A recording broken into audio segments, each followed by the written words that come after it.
Welcome back to Just One More Chapter with Emily. The other day we started The Interpreter by Brooke Robinson.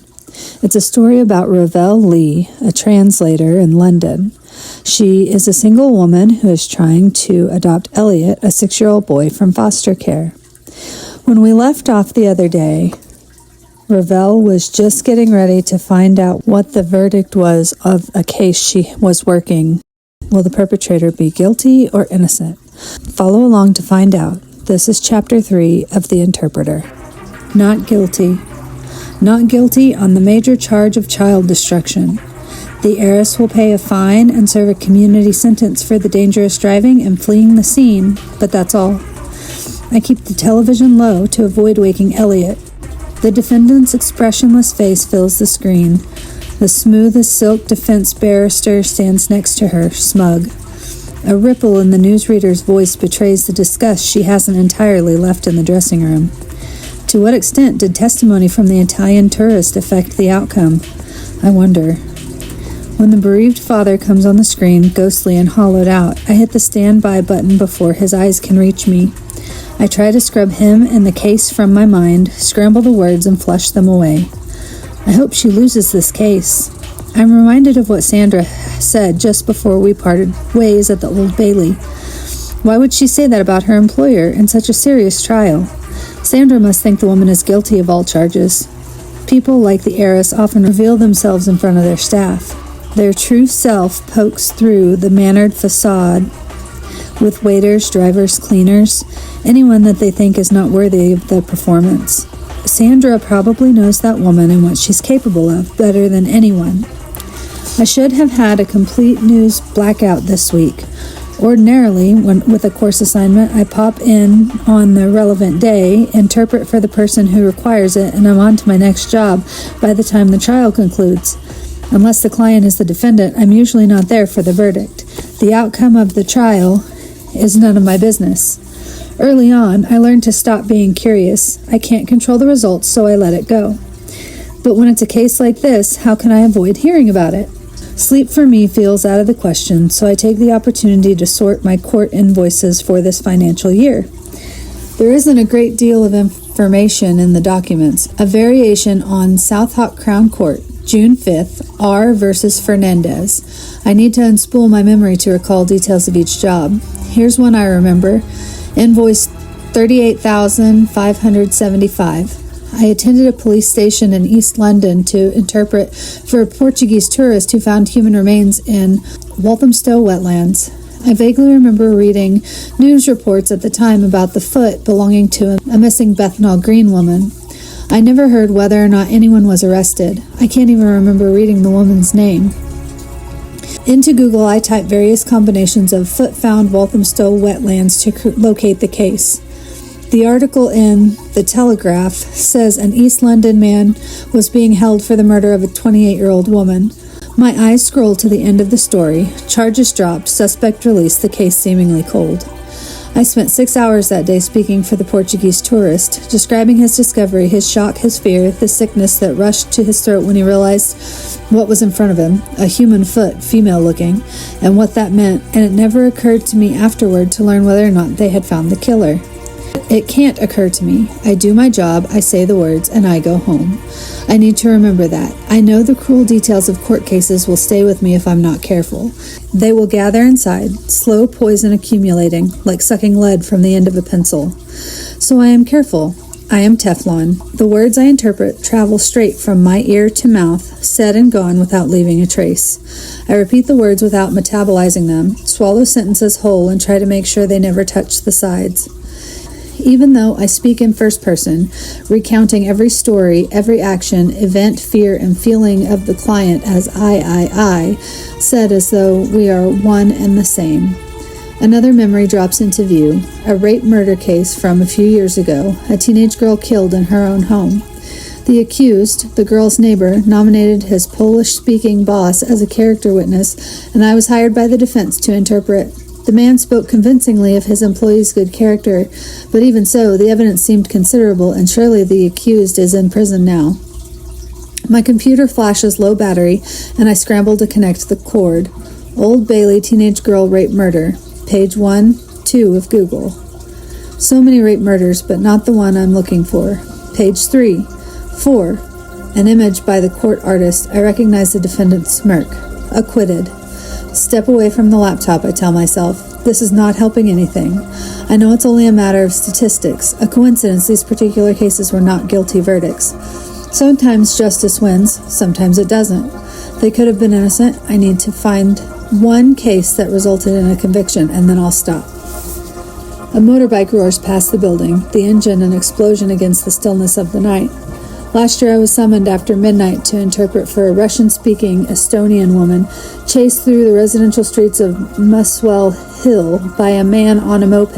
In the North London police station, she spoke English extremely well, but the terror of the incident caused her mind to withdraw, to take refuge in her primary language.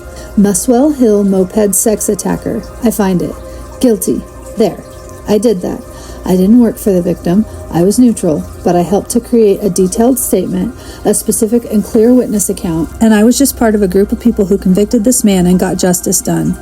But this follow-up, this interest in the verdict, cannot become my habit. The television is off now. I make a diary entry about the hit-and-run case so that later I can check I've been paid correctly. Then my hands close the book shut. On the Exia app, I scroll through the available interpreting jobs for the rest of the week. There are a number of hearings taking place outside of London. The city's courts are still drowning in backlog from the pandemic and subsequent barrister strikes. But I don't want to travel too far and risk being home late for Elliot. On Sunday, they need someone for a business conference in Watford. That could be good. Something easy and bland. Just what I need after today, and crucially, a much higher hourly rate than court work. It would mean giving up a weekend day with Elliot, the first since he's been with me. But it would be worth it if the higher rate allowed me to be more choosy about my weekday assignments and help to ensure I always get to Elliot's school in time for pickup. I switched to the Silver Balloon app and check that Sandra Ramos is available for this Sunday. She is, and I book her in. I need to work, and that means leaving my son with people, and she has already proven herself with Elliot. I'll do the business conference. Maybe I'll get to translate some bad scripted jokes from the MC. It might even be fun. As it nears 1 o'clock in the morning, I'm still too restless to sleep. I have sedatives in a drawer somewhere, but I don't want to be too knocked out and not hear Elliot if he calls during the night. I load a Russian film on my laptop and set the subtitles to Italian, 2 language practice sessions for the price of 1, and it'll force me to concentrate and stop thinking about today. Back on the app, I accept an assignment for tomorrow morning at a legal chambers in central London. It's simpler than going into court and settle in to watch the film. There, I can't help but feel a burst of satisfaction that it didn't get past me. On the screen, I spy a mistake in the Russian to Italian translation. Whoever did these subtitles doesn't know the difference between the Russian word for light blue and the one for dark blue. An embarrassingly basic error. I fast forward to the end of the film and write down the name of the company who provided the captions. After finding a contact, I began writing an email informing them of their mistake before I changed my mind and deleted the draft. They're better off not knowing. The next part, still in Chapter 3, appears to be written in the same text as the text from the prologue, so I'm guessing it's written by the same person. Here we go. I am not overly familiar with this part of London, but I'll concede that this appears to be a relatively good street. It is inside the UNESCO World Heritage Buffer Zone, and the houses are all Georgian, decently, if not immaculately, restored. I am in neat trousers, boots, and a simple tailored shirt. I would be underdressed for my square of London, but here in Greenwich, I believe I blend in. My nose is against the glass and my hands cut my eyes. In the space between the curtains, I see parquet floors and a great deal of timber. There seems to be a courtyard at the rear, cramped and dreary. The bedrooms must be upstairs. I lean back and get another look at the totality of the house. The brickwork and wood of the door have been painted over in a weak yellow. There are flower boxes, leaves diminished by the weather. I move to the second ground floor window and put my eye to the gap between the curtains. I drink in the room and visualize him playing here. My right hand scuttles to the flower box and, of its own accord, wrenches a plant from the soil, roots and all. The act releases something inside of me. I toss the dead plant into the gutter. I don't think anyone saw. and continue peering through the window. There is a for sale sign 3 houses down, which works in my favor. To any observers, I must be on a real estate mission. I am sure this is how passerby see me. They imagine my husband at work, picture my 2 children, one of each, at school, while I scope the market for our forever house, doing my due diligence on our future neighbors. Nothing suspicious. The front room has bare white walls and is devoid of any real personality or life. I do not see any children's books. Still, I'd rather him here than with you. I step away. You and he are on the other side of town, and there is no purpose to my being here. I turn out of his former street and walk up the hill toward the observatory. It is more physical activity than I would typically do, and my heart muscle makes known its displeasure. Halfway up, I need to stop. I rest my hands on my knees and breathe heavily through my mouth. I am overtaken by tourists who excitedly point out to one another St. Paul's, the Shard, and the O2 Arena. I reach the top and keep my back turned on the view. I didn't come to Greenwich to admire the city, but what am I here for? If I had one wish. Over there is the prime meridian line, and as expected, someone is posing for a photograph, standing with 1 foot on either side. People come here to stand simultaneously on both sides of the marketing. They like to split themselves between 2 time worlds, too obtuse to know that it doesn't work.